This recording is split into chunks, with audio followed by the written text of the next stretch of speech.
Five of the Best is an opinion-based series on films which I have seen released during the chosen year. This is to celebrate previous years in film, not to cause any offence. All opinions are my own. Hi everyone, welcome back to 5 of the Best, a series in which we celebrate movies year by year. This series will consist of me discussing my 5 favourite films from this chosen year. And this year we're talking about is the year 2022. The year that we kind of returned to normality, where we had basically a full movie release schedule and things went back to normal. So, with that being said, let's get started. Before we get into our top 5, here are the honourable mentions for the year 2022. Avatar: The Way of Water. Elvis. Belfast. I Wanna Dance with Somebody. The Black Phone. And The Woman King. Now, let's get on to the list and start with number 5. The Northman is directed by Robert Eggers and stars Alexander Skarsgård, Anya Taylor-Joy and Nicole Kidman.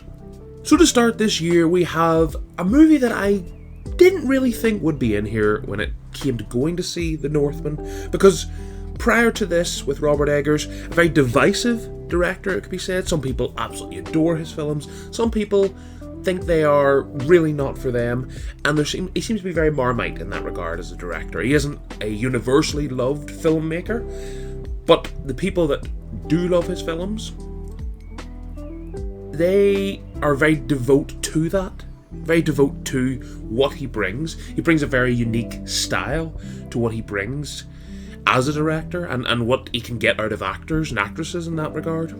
But this is where maybe I'll be a bit whatever. I wasn't too fussed on either of his previous work. The Witch and The Lighthouse, there's two of the ones that are his main, if you like. I really wasn't that impressed with The Witch at all. I think it was fine.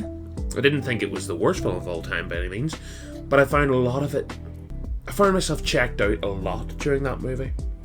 The Lighthouse, on the other hand, isn't a movie that I dislike at all, and it's not a movie that I would say I didn't see the value of. It just didn't hit for me, if you get what I mean. I understand the greatness of it, and I don't disagree when people say they thought it was fantastic, because that's fair enough if you thought it was, but for me, I didn't. I came away from watching The Lighthouse thinking, I don't know if I got the same feeling that a lot of people did from this. So, the reason I say that is because that gives a bit of context of me going into The Northman. Because I'm not going in as a devout Robert Eggers fan. I am not going in as a fan expecting brilliant things. I went into this movie with intrigue. Not expectation, intrigue. And for The Northman, I think this, for me, was the first of his films that I went, oh my god, I get it. I get this, because it's such a unique style of directing, it's such a unique style of performances and acting. It isn't, in a weird way, these films are they're harder to get checked into as an audience member. You have to really buy in and really you're not just casually going to watch any of these films. And The Northman, I think, of the three, was the most that I got invested with the characters and in the lead. And let's talk about the characters and let's talk about the performances. And Alexander Skarsgård, who I am not very familiar with. I'm very familiar with his family, of course, but I'm not familiar with him in particular. I thought he was brilliant in this role. I thought him as the Northman, the lead character in this, was brilliantly. It was so easy to root for him in this scenario, while it's clear that nobody in this story is a clear hero and villain. Everybody has their evil tendencies, everybody has their... Nobody's perfect. There's not the picture book hero, if you like, or you know, there's nobody here that's complete pure of heart. But I think that was the thing that intrigued me the most. There were so many spanning dynamics throughout the movie where different family members and different scenarios appear, and you're taken on a twist and turn kind of movie, and that was something that I really appreciated for this. It wasn't maybe like The Lighthouse, where it's more the secluded nature of just two characters bouncing off each other. This was more of a spanning story, with some really great and brutal action scenes.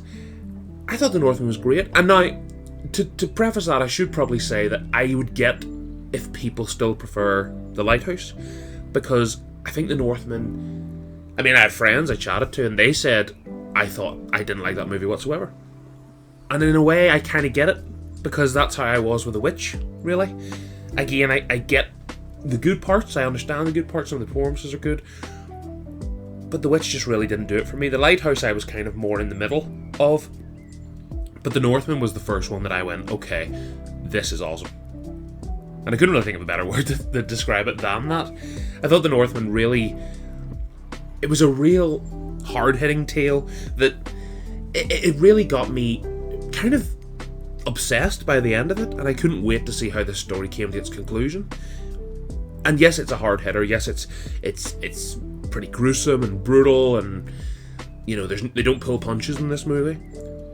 But I really enjoyed it for that. And some other performances I want to talk about, because yes, Alexander Skarsgård as the lead is brilliant, but Anya Taylor-Joy as well, who around this time her stock is rising and rising and rising. And of course, she's been around with Robert Eggers since The Witch, when she was a lot younger.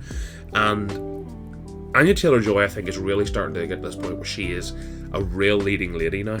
Now, yes, she isn't the lead in this film, but she is getting to that point, and actually that's continued in the coming years since 2022. She is really near the top when it comes to top billed actresses working today, and rightly so. She is brilliant. And talking about top billed actresses from a good while ago, but still can bring that star power, is Nicole Kidman. Now, AMC jokes aside, I think Nicole Kidman is great in this. And it's probably her best. I think I said this at the time when I reviewed it, my initial thoughts. I thought this is her best performance since, like, something like, you know, in the 90s or even the 80s. You know, even back to something like Eyes Wide Shut. I thought this was really good from her. Really brilliant, and you kind of understand every character's motivation. But at the same time, they can all be very hateable in some scenes, and then you're rooting for them in the next scenes, and that dynamic really kept me as an audience member engaged. It's not the most linear story, it's not the most coherent story, but it's enough to keep you so intrigued. But it's hard to talk about movies like this, because somebody could give exactly the same description of The Lighthouse and love it and not like The Northman. So I think of all the movies that I talk about, I think Robert Eggers movies are probably the ones that are going to be the most... If I said to you, go and see this, you would probably come out of The Northman having a completely different opinion than I did. And then you may love The Lighthouse, and I went and seen it. I wasn't totally enamoured with it. I thought it was decent. I thought there was good things for it, but I didn't love the movie. Whereas The Northman really ticked the boxes for me. So yeah, overall, The Northman is a movie that if you think, based on what I've said there, it'd be your kind of thing, I would certainly say give it a go. But it may not tick the same boxes for you as it did for me. And usually when I talk about movies in this series and on this channel, usually most of the movies, if I'm saying I feel it's great and I feel that you could go and maybe get the same feeling or even better or enjoy it more, this one, I don't know. I don't know if that's the case. And it's strange that, because I love it, but it's a hard movie to recommend someone. It was one of my favourite films of the year. As I said, one of my friends, it was the movie he hated most in 2022. So there's how divisive it is. But overall, if you do think it's one of those ones that you might want to give a chance, well then, definitely do. Number 4. Top Gun Maverick is directed by Joseph Kosinski and stars Tom Cruise, Miles Teller, and Jon Hamm. So in a complete contrast to talking about The Northman, let's talk about Top Gun Maverick, a movie that seemed to be universally loved when it was released. And I'll be honest with you, complete transparency, I hadn't even seen the first Top Gun from 1986 when I watched Top Gun Maverick. I went into this blind. I went into this with no loyalty to the characters. I like Tom Cruise. He's not my favourite actor of all time. I love Miles Teller, so it was good to see him. Jon Hamm, a few other performances, Glenn Powell. A lot of these guys who they're not my favourite actors of all time, but they certainly had a little bit of there was that it definitely brought me in to see the movie, and I went into Top Gun Maverick with just kind of that mindless fun hope. The hope of going in and going, well, there'll be fighter jets, and yeah, it'll be exciting, and yeah, I'll probably forget about it. What I did get, and what seemed to be the universal opinion of this movie, now not everybody loved it, of course, because that's how movies work, but so many people had this as like their movie of the year. And while it isn't mine, of course, it's definitely right up there, because Top Gun Maverick, and I hate this is the most cheesy, cliche movie catchphrase line of all time, but it was a thrill ride. I feel sick even saying that, but yes, it's an absolute thrill ride in that regard, because this movie doesn't stop once it gets going, and it doesn't take long to get going. From the opening scene, you're hooked. And I tell you this, and we talk about this sometimes on different movies. I think something like A Quiet Place, for example, springs to mind, where movies that are decent or good to watch at home, on streaming, or whatever, but see some movies, seeing them in the cinema, that feeling, that rumble of the speakers, Top Gun Maverick is one of them.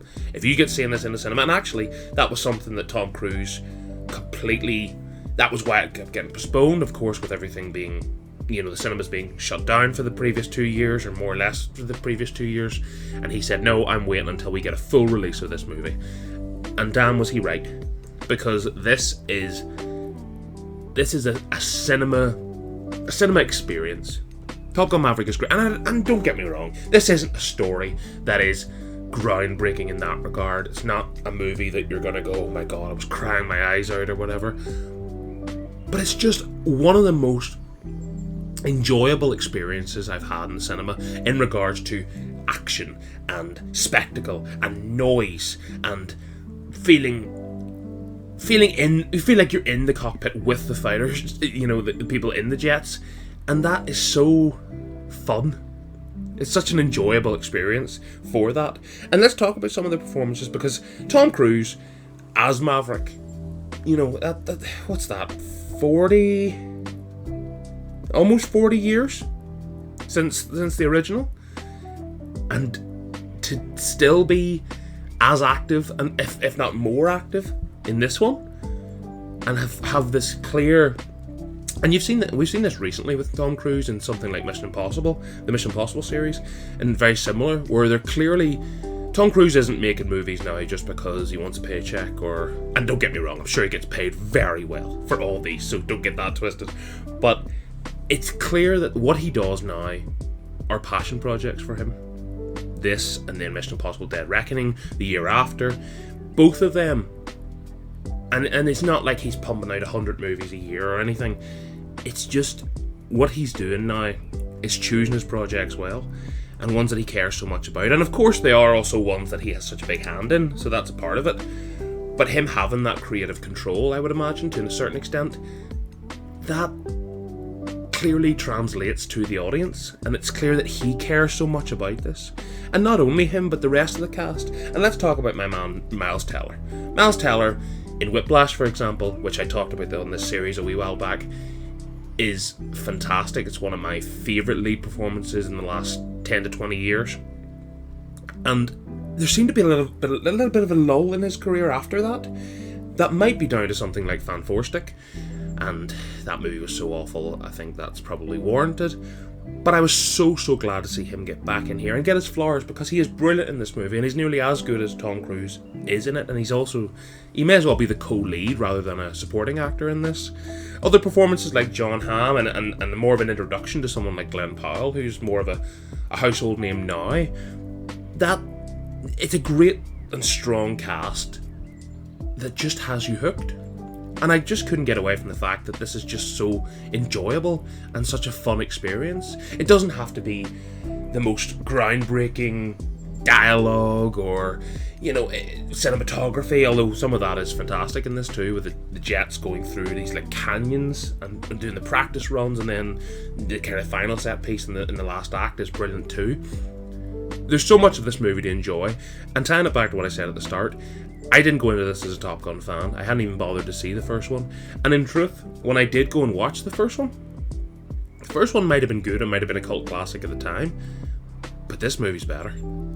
And there's not too many instances of that where the sequel is superior, but I think it'd be hard to argue with many, unless there's people that are just devout fans of the original and just won't hear anything otherwise. That's fair enough. But I think if you're coming at this objectively, and if you're coming at this looking at every bit of detail and taking bias aside, I think Top Gun Maverick is the far superior film to Top Gun. And to do that, as I say, almost 40 years later, have a sequel, and it surpassed the original, I mean, that's a testament to itself. Top Gun Maverick is really good. And in contrast to what I said about The Northman, where it may not be for you, I think everybody could have a fun time watching Top Gun Maverick. I think there's enjoyable moments for everyone, whether that's...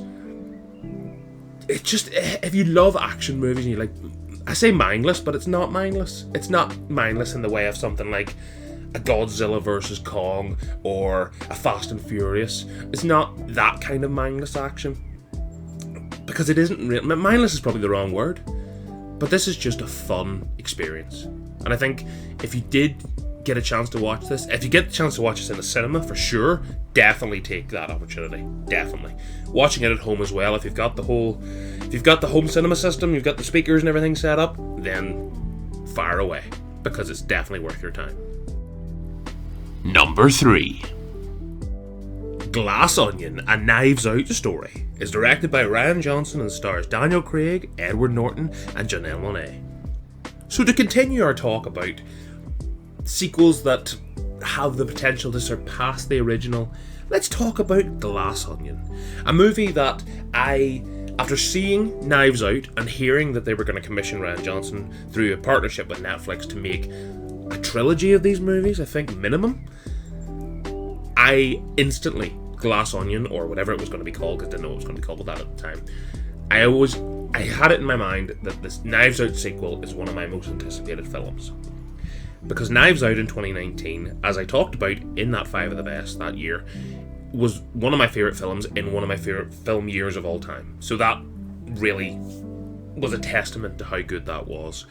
Knives Out was brilliant, with such an ensemble cast, with brilliantly engaging dialogue, brilliantly engaging story, and it's not that cliche, what you would think. And I suppose it's that kind of thing of you almost have worked out the murder mystery, but it's always 5 steps ahead of you. And I think Knives Out did that brilliantly, and that's something that echoes here in Glass Onion.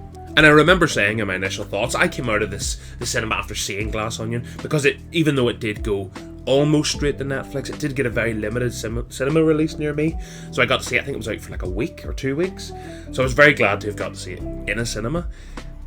I was on such a high leaving the cinema after seeing Glass Onion. I loved this. I thought the sequel could never get anywhere near the original. And I actually think I remember at the time my initial thoughts video saying, I think this surpasses the original. After time and after watching them both kind of collectively, I think they're probably both on par. I think that was maybe just the elation of me loving it so much. But don't get me wrong, to have them both on par with each other. And I know a lot of people go, no, it doesn't touch the original, it's not as good as the original. The original was the first to do it. And of course I've great love for both films. But I think this film gets slapped on a little bit, and I think maybe that's because it went straight to streaming. I don't know if there's maybe any validity in that, but I do think that there has this thing where if it goes straight to streaming and everybody kind of watches it in one weekend, and you know, you're kind of watching it in your house, there's not as much of a... I don't know. Maybe I just think with a murder mystery that you have to really be paying attention to. I think if you're in the cinema, you're not distracted by other things. Whereas if you're in your house, you're maybe in your kitchen doing a bit of cooking, maybe making the dinner and have it on in the background, and you're not as hooked, then you're not going to love this as much. Maybe I'm being too cynical, maybe I'm not being fair in that regard, but I just think that Glass Onion really ticked all the boxes for me, because it yet again did the brilliant thing that Knives Out did, which was you were never ahead of the characters here. And some of the twists and turns, and I don't mean in the sense of like spoiling it that there's a twist or anything, because it's not that there's a twist, there's many twists. There's not any part of this, even there's nearly like red herrings throughout the movie to make you think, I've noticed that, I wonder if anybody else noticed that. And that happens in both films. and they don't pay off at all. They're red herrings in the sense of you are distracted by them for what's actually going on, and it does that so brilliantly. And Rian Johnson, who's had a lot of flack, and I know I'm going to probably echo what I said when I spoke about Knives Out the first time there in the 5 of the Best video, about him with The Last Jedi, and I don't want to talk about that too much, but I do want to make that point, because I, like a lot of people, thought that his career might have been killed by the backlash to The Last Jedi. But what he has done in both of these Knives Out movies now, I know it's probably more appropriate to say it's Knives Out and Glass Onion, but it's hard not to call them both Knives Out movies. I think Rian Johnson, as a director of these, has found his expertise, if you like, because these are such an enjoyable time. These ensemble casts with brilliantly big actors, some up-and-coming actors, and a great blend. I look at like the original Knives Out, for example, Ana de Armas as the main lead, bar of course Benoit Blanc, Daniel Craig. She wasn't a massive name that she is now, but then you had people like Don Johnson, Jamie Lee Curtis, Toni Collette around her, with a few others up-and-coming actors and actresses. And then this is the same here. You have people like Edward Norton, who of course is one of those great household names now, but then you have newer actors and actresses, people like Madeline Klein. You have people like Dave Bautista, who of course has only really been known for things like Guardians of the Galaxy. I know he's in Blade Runner, he was in James Bond, but apart from the comedy role of Drax, his role in Blade Runner 2049, his role also in Dune, his role in the James Bond film, all of them kind of parallel each other. There's not a big bit of diversity there.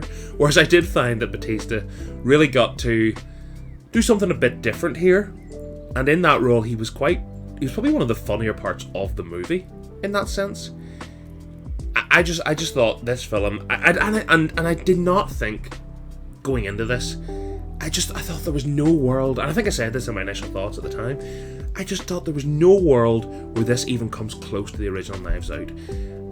And to have that debate now, and at the time I said I think I prefer this to the original, after watching the two since, I think they're on par with each other. But even to say that, they're just such an enjoyable time. And before these, I would never have said I was a murder mystery fan. My dad actually is big into murder mystery stories and shows and things like that, but it was never something I really took a liking to when I was younger or even now.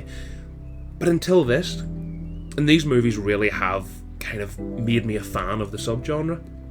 And then I went and kind of pushed on with that and went and seen things like Murder in the Orient Express, Death on the Nile, The Haunting in Venice, the Hercule Poirot, Kenneth Branagh films. And while they don't come anywhere close to the enjoyable nature of these, it certainly is fun to delve more into the genre. And that's it's not often you see a film that you enjoy so much it makes you like a new genre of film. So that's something that I would say is a testament to Knives Out as a whole. And the last performance I want to talk about, and kind of the core performance of this movie that I had no idea had this kind of acting chops or just could bring this much, is Janelle Monáe. Now Janelle Monáe, as a singer, I remember years back, what was that song? It was by the band Fun, We Are Young. I think she was featured in that, and I remember her then. And then I heard that not long after seeing this movie, and I went, "That's the same woman. That's the same person." She has been around for a while, but this is the first performance of hers that I have went, "Oh my god, she's great. She's absolutely great." And to be honest, apart from maybe additionally with Daniel Craig as Benoit Blanc, who of course is fantastic again, I nearly don't even need to say that at this point, because he is, as that character, is just so fun. He's one of the more fun new characters in the last while. He's just so enjoyable to listen to, so enjoyable to see him interact with other characters. But in particular, in the same way he was with Ana de Armas' character, Miss Cabrera in Knives Out, him with Janelle Monáe's character in this film is just as good. And the dynamic they have with each other, the way they bounce off each other, is it's gold. It's so good. It's so good. And Janelle Monáe, she is kind of like the centerpiece of this, because if she doesn't bring it her all, if she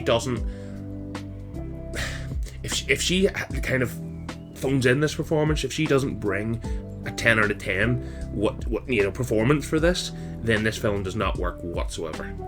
I think she is so great, and I think so many people in this movie are great. There's not many really any of the cast that aren't doing great, and that's something that can be said for both of these films. So Rian Johnson not only brings an engaging and really enjoyable murder mystery story in both cases, but really brings the most out of every actor and actress in it, and that says a lot. So Glass Onion is such an enjoyable time. I loved it then, I love it now, and I'm very much looking forward to the next Knives Out, whatever it may be called. I know he was commissioned to make a few of them. I assume that means 3, but maybe it's a longer series than that. Maybe Netflix have plans for this to be every few years a Knives Out movie comes out. I don't know. But for as long as they're making them, and as long as it's Rian Johnson and a great cast involved, I will be there. Number 2. Everything Everywhere All at Once is directed by the Daniels and stars Michelle Yeoh, Ki-Hu Kwan, and Stephanie Su. So this is where the first dilemma of 5 of the best comes, because this is the first time I've had 2 films that got a golden 10 out of 10 in my initial thoughts. They were the first 2 I ever gave out in this channel, because even though I started it last year in 2021, no movies that year broke the 10 barrier. Until this year. And it was 2. And the first of that is Everything Everywhere All at Once. And I'll be honest with you, with both these films, and number 1 being 10 out of 10, I deliberated quite profusely to see which of the 2 is going to be number 1. And in the end, I went for Everything Everywhere All at Once in the second spot, but just slightly. Because this is a movie, and this happens quite a lot. There's lots of movies like this, where everybody will tell you how good this is. The Oscars and the Academies themselves will tell you how good these are. But people have this thing where, okay, they've told me it's great, and then they go and watch it, and then they go, no, it's not for me. And that's fine. But if they're just hating on it because it's successful, they're hating on it because it's winning so much, and all the actors and actors involved are winning awards for it, I just think people are so quick to hate on things just because they're popular, or just because they tell you it's great. And don't get me wrong, if this movie wasn't for you, that's fair enough. But for me, I thought Everything Everywhere All at Once was such a breath of fresh air. And by that I mean a movie that should not work. And I said this so many times when I did my initial thoughts on the video, on the video of talking about this movie. And I actually, if you remember, whenever I did talk about this in my initial thoughts, I was late to this. The movie got a very limited release where I am, in a very small cinema, nowhere near me, and it was only in for like 2 weeks, and I never got seeing it. Then it came to streaming about 6 or 7 months ago, and then I did my initial thoughts, so I was way late to Everything Everywhere All at Once. But when I did watch it, I didn't even get seeing it in cinema, I watched it at home. I found this a movie, and I could not get away from this feeling. This should not work.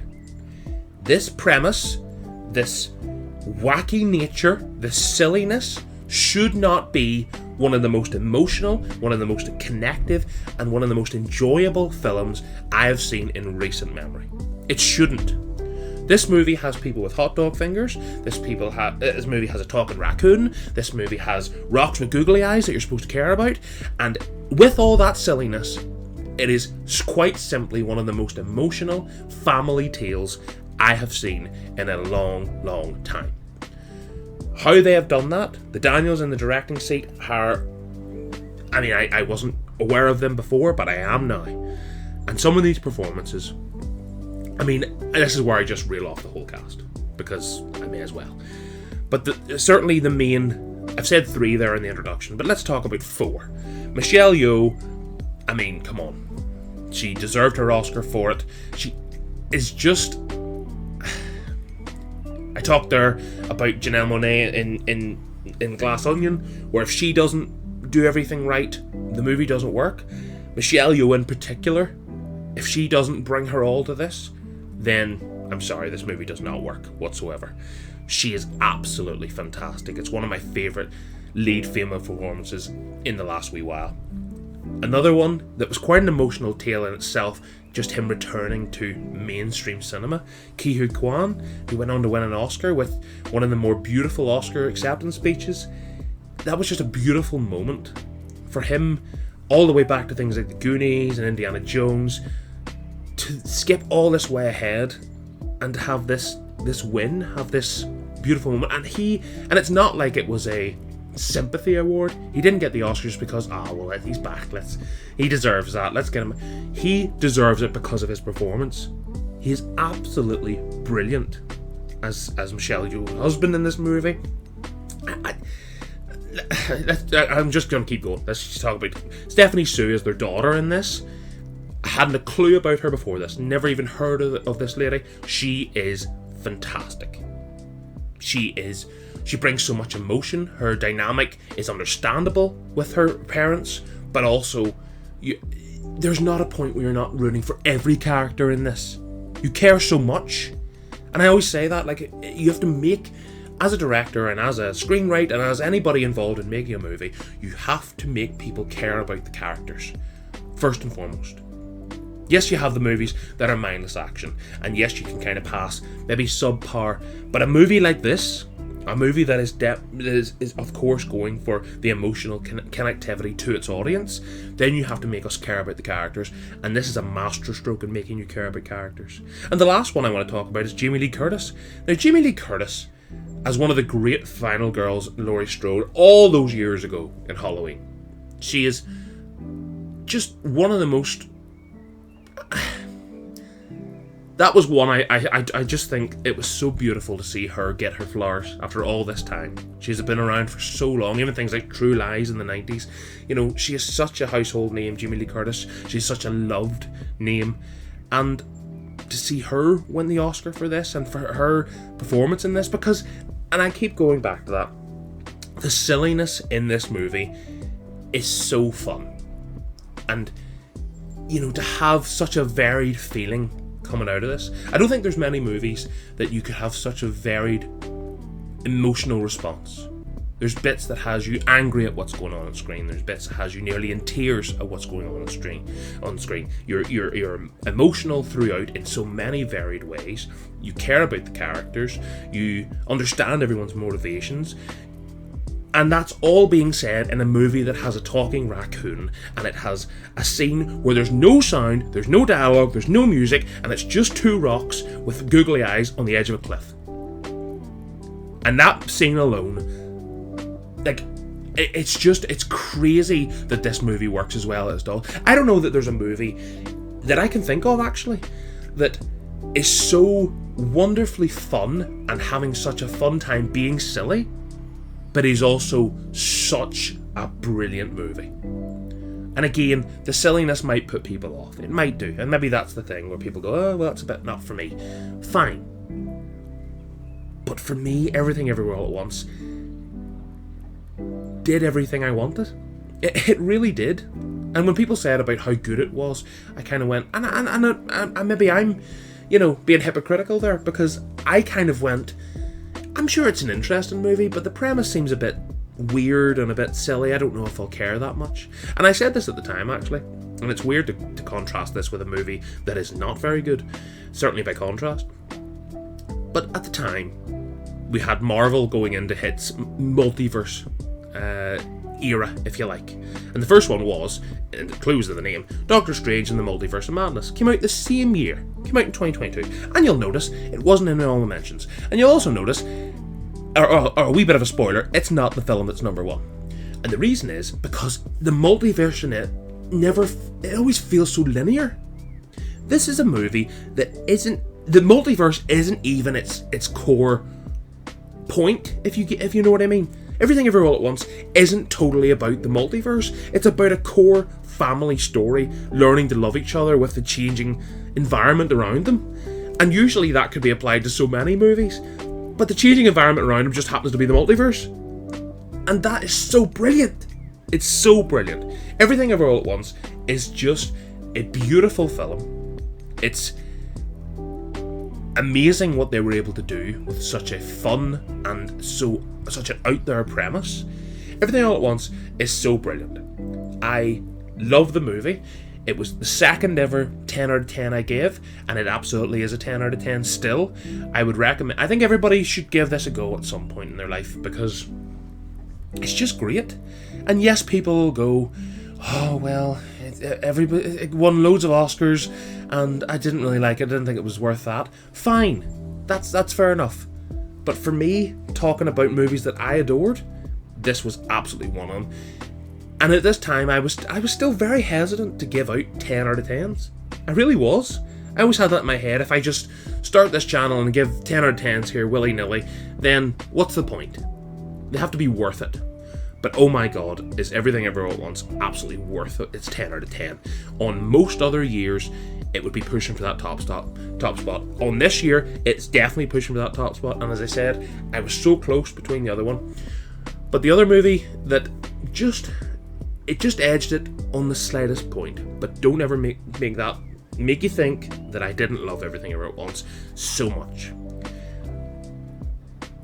But in this case, it's not number one. Because my number one is... Number 1. The Batman is directed by Matt Reeves and stars Robert Pattinson, Zoe Kravitz, and Paul Dano. So here we are. The first film I ever gave a 10 out of 10. And that movie, well, the first film I ever did, I gave a 10 out of 10 since I started talking about movies, is The Batman. And why is that? Why is that above Everything Everywhere at Once at the minute in my rating? And don't get me wrong, in a week's time that might change, in a week it might change back. But why is The Batman number 1 for me? The reason is, and it's a really simple one. The reason The Batman got the first 10 out of 10 is because it did. And to be honest, I don't think I've had a movie, or many movies since, that have done this. A movie that is new, a new IP, and of course it's weird saying a new IP because it's Batman, of course, but a new version, if you like, of the character, a new version of the story that completely... I just had it in my head. If I go into The Batman and it just is a Dark Knight or whatever rip-off, I just wouldn't like it, because it's never going to be anywhere near The Dark Knight if it tries to be The Dark Knight. What I wanted was a gritty, dark, very adult, but also very new Batman. And I got exactly that. I got exactly what I wanted and more from The Batman. I watched this film in cinemas, I think it was 3 times, maybe 4 times, and not often I do that. Most times I go to cinema to see a movie once. The odd time, if I really enjoyed it, I go back and see it a second time. I seen this, I think it was 4 by the end, before it went out of cinemas. The Batman was exactly what I wanted. And that was the reason that it got the first 10 out of 10. That was the reason it's the top of this list for this year. And why is that? Why is it that I got exactly what I wanted? Because Matt Reeves, who's a great director in his own right, has really putting his flag out to be one of the greater directors working today because of what he had done prior to this. But also, and this is one, and this is a point that I think can't be underestimated. You have Mr. Twilight, Robert Pattinson, a guy who, yes, he had been in Tenet, yes, he had been in a few other things, and his stock was starting to rise a little bit. But don't get it twisted, his name was still tarnished with that Twilight stuff. Until this movie, it was. And everybody went, you've cast Mr. Twilight, Mr. Vampire Boy, as Batman? Okay, well, I'm checked out. I'm not bothering. I'm not wasting my time. And I'll admit, I thought it was an interesting casting. Not one that I went, oh my god, you can't have him. No, definitely not. I'm not watching that. No, because, you want to give people a chance. I love this iteration of Batman.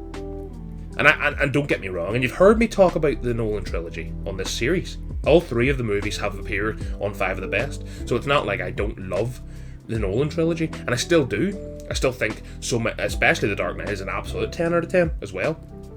But to have 2, and I think I said this in my initial thoughts video at the time, to have 2 films of the same character be complete polar opposites to each other. Nearly different genres. One is a murder mystery, one is more of like a action, what would you say, action adventure? No, not adventure. But some action thriller, okay, something like that. But to have those two films be so different to each other, with such different roles, different villains, and let's talk, of course, when we talk about Heath Ledger's Joker, you've got one of the most iconic villains. But in this, you have Paul Dano's Riddler, who of course isn't coming in and trying to do the Joker, because it's not the same character, but he's not trying to be that. He has something completely different. And something that I really love this movie, there's no fantastical element, it doesn't feel like you're watching something that is unbelievable, if you get what I mean. This movie feels kind of grounded in reality, for the most part. And you say that with a movie where a guy goes about dressed as a bat. But it works. And I think that's kind of my overall point for this. The Batman just works in every single swing it goes for, it hits. There's no misses. Every single thing it tries to do, every performance, every bit, and this is something that I have to talk about. The visuals. Some of the shots in this movie are absolutely stunning. It is a beautiful movie to look at, and that's a movie that has very gritty and dark and dreary kind of scenes, but it also has these beautiful like sunrises, sunsets behind characters, and you know, and I always use that term about desktop wallpapers, but there could be like 10 you take from this movie. And also the performances. I already talked about Robert Pattinson, because something that was interesting about him for this was, of course, you've the two parallels that you have to work. You have the Batman character, and you also have the Bruce Wayne character, and they have to kind of tick both boxes. And that was something that Christian Bale did fantastically. He did the Bruce Wayne character so well, beside somebody like Michael Caine as Alfred, and you know the supporting cast in that regard. But also as the Batman, he was threatening, and he was, you know, and that was the point. I think while maybe Robert Pattinson's Bruce Wayne isn't as strong as it, and certainly isn't as charismatic as Christian Bale, there's definitely a point here to be said that his Batman is the most intimidating on screen I've seen. And I think I've seen all the Batmans. And don't get me wrong, before the Nolan trilogy, the Batmans were like, you know, the bat nipples and, you know, the slap bang wallop and all that stuff. So it's not like they've been too serious prior to that. But I just think, even his introduction scene, Robert Pattinson appears as Batman in the introduction scene at the train station like he's Michael Myers. It's just so... I just loved it. And I just could not get away from the fact that how much I loved everything about this. And every time I've seen it, like, this isn't a short film either, this is about 3 hours. This is a long movie. And after seeing it 4 times in cinema, I've watched it twice at home, so that's 6 times since it's been released, almost 2 years later. It just does everything I wanted it to. And I just couldn't get away from that sentence. There's not really many films in the last 10, 15, 20 years that I can think of that I anticipate, and they just do exactly what I want. There's a few, don't get me wrong, this isn't the only instance of that being the case, but this is definitely one that exactly what I wanted, exactly what I needed. And yes, it got those comparisons. It's like The Dark Knight meets Seven, and people went, oh well, okay, well it's going to be a combination of those two films. Yeah, sorry, is that a criticism? The Dark Knight is a 10 out of 10, and Seven may as well be a 10 out of 10 as well. Both of those films are unbelievable and very different with each other. So you combine two of those, you have one of the most gritty and dark films in it's probably the most dark superhero film. And I mean that actually, like, the darkness in the movie. You know, it's a dark film to look at, but also it's dark subject matter. There's not really, it doesn't, and I mean this literally and figuratively, it doesn't pull any punches. While the action is also very brutal, and every punch you feel, like, it's not like the cliche kind of generic fighting in some of these superhero movies where it's all a bit over the top. These punches feel like they are breaking noses here. Some other performances I want to talk about. Zoe Kravitz, who I had only seen in Mad Max in a very small role, is great in this as Catwoman. She's really good. She while I did like Anne Hathaway in Dark Knight Rises, I think Zoe Kravitz far and away eclipses her as the best Catwoman I've seen on screen. And I don't want to hear anybody say about Halle Berry. Michelle Pfeiffer, I mean, was fine for what it was. She's just kind of trapped in a terrible movie. And she is great. I talked to her about Paul Dano as the Riddler, who's one of my favourite villains in recent memory in any type of movie, never mind a superhero movie. You have people like Colin Farrell as the Penguin, who you don't even know it's him. Most people... I actually went to see it with my mum twice. She enjoyed it. We went to see it twice. And she said, on the second viewing, that guy who's the Penguin, is he a big actor? And I went, that's Colin Farrell. No, it's not. There's no way. She looked it up. She couldn't believe it. Couldn't believe that was him. And to be honest, I don't think I would either until I was just seen it on Twitter or whatever. And that was something. He kind of escapes into that role. Jeffrey Wright as well as Commissioner Gordon is another performance that, he's stepping up from Gary Oldman. And he also brings a new spin on the character and the dynamic he has with the Batman / Bruce Wayne. There's so much to enjoy in this movie. And even talking about it now, this is a rare instance, because obviously a lot of these movies I talk about, I kind of go, yeah, I know I love them, and they're in the bank. I know when I do go see them again, I love them. Actually talking about this now makes me want to go and watch it again. And I actually might just do that. I love the Batman so much. It was the first ever 10 out of 10, and I do remember after that, I was actually waking up the following morning after I'd made that video, it was 10 out of 10. I remember thinking to myself, no, you've done it. You've done the first 10 out of 10. Did you jump too quickly? Should you have given it a 9.5 and being hesitant? But as time goes on, I feel more and more validated in the point of giving it 10 out of 10. I loved this movie. I loved this year of film, and to have both of these films, this and Everything Everywhere at Once, at the top of this year, this was the year that movies really returned properly. Last year was 2021 was a little bit, we had some, but we were working with what we were given, really.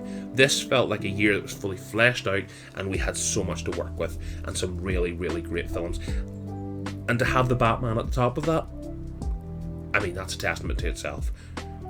That's why the Batman is my favourite film of the year 2022. And yeah, that has been the year 2022. A year that, as I said, the movies kind of came back properly. This is how it felt.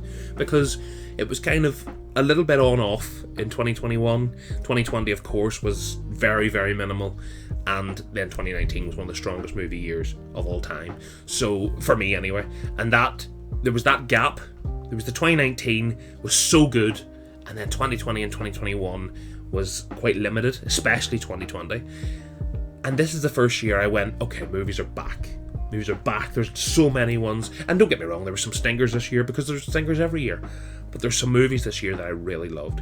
And I always take this time in the summary to make a little bit of a point of the movies that were closest to breaking into the top 5. And of course now, you'll have noticed in the last video and this video, you now see the scores. You now see where I fell on the initial thoughts and the TikTok videos and everything.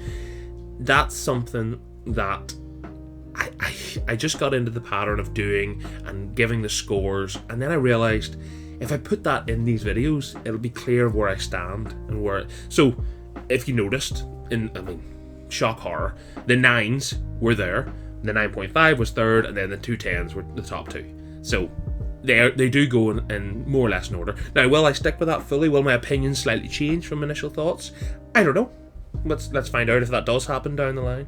But let's talk about the ones in the Honourable Mentions that were closest. And the ones in the Honourable Mentions that were the 8.5s, that were the closest to the 9, of course, was The Woman King, Elvis, and Avatar: The Way of Water. So let's talk about the one that probably the least people seen of those 3 is The Woman King. A movie led by Viola Davis, had a great cast, people like Lashana Lynch in as well. A movie that kind of was criminally underrated. It was a movie, and you know, you've heard me say this before if you've been on the series, that my mum said, come on, we'll go and see this, and I kind of went, well, I don't know, but I'll give it a go anyway. Loved it. Thought it was brilliant, thought it was underrated. It's probably the most underrated film of 2022. Elvis, Austin Butler's performance. The reason that Elvis didn't break into the 9, and I remember saying this in the initial thoughts video, it is one of the stronger movie biopics, for sure. It definitely is. The problem with Elvis, and I still have that problem after watching it since, The first 40 to 45 minutes are pretty damn dull. And they're pretty boring. I mean, they're not awful, but they're just not great. Once it kicks in, it's kind of everything from Trouble, when he performs at I think it's the baseball ground, in the kind of end of the first act of the film. Once that happens, and then it really kicks in, Elvis is a brilliant film. And if it had been like that all the way through, I think it would have been a 9, and it may have bumped The Northman off the 5th spot, but because of that, it didn't. The other one was Avatar 2, Avatar The Way of Water. And Avatar The Way of Water, I went into, and I remember saying this when I talked about it at the time, I wasn't a massive fan of the first one. People loved that movie. It was an honourable mention for me that year at 5 of the Best, I remember that. And yes, it's good for what it is, visually, of course, certainly, to do that, have a movie have such good CGI at a time when CGI wasn't as prevalent as it is now. Fair enough, I'm not going to discount it for that. But I didn't love the first Avatar. The second Avatar is better than the first. I thought this movie was a good lot better than the first. I thought it was far more enjoyable. I thought the characters were more fleshed out. I thought there was more of an enjoyable story being told. You were more engaged with what was going on. And the visuals, again, are stunning, especially in the water side of things. Some of those shots are just breathtaking. It's definitely a movie to see in cinema. And Avatar 2 definitely pushed further than what the first film did for me. So I really enjoyed that. Another one I want to mention, just because it's quite literally and figuratively a place close to home, is Belfast, Kenneth Branagh's love letter to home, to Northern Ireland, a place that I know certainly quite well. And that was a movie that I really did enjoy too. Now, it wasn't a film that I loved from start to finish. There was a few things that maybe it wasn't the most engaging film the whole way through, but I thought it was great for what it was. I thought it was certainly one of the enjoyable films, and I certainly thought it hit the subject matter very well and very smartly and effectively. So Belfast was great too. But overall, talking about 2022, it was a movie that I was so happy I was talking about movies for. And the reason I say that is it was the first year, because of course I started, it was like January 2021 or whatever it was, early in the year of 2021. I thought, right, well, I'll put the mic on and have a bit of a chat about these movies and upload them just for fun. And that still is what it is, just for fun. This isn't for a career or anything. This is just for enjoyment. I enjoy chatting about movies. But 2022 was the first year where I went, oh my god, this is great, because I get to talk about these movies and I get to see so many of them, and it gives me an excuse to go and see. And yes, there's some of the movies you go and see, and I think in 2022 had 2022 or 2021 had Fast 9, which, Jesus, that was not very good. Morbius as well was around this time, so don't get me wrong, there's been some royal stinkers.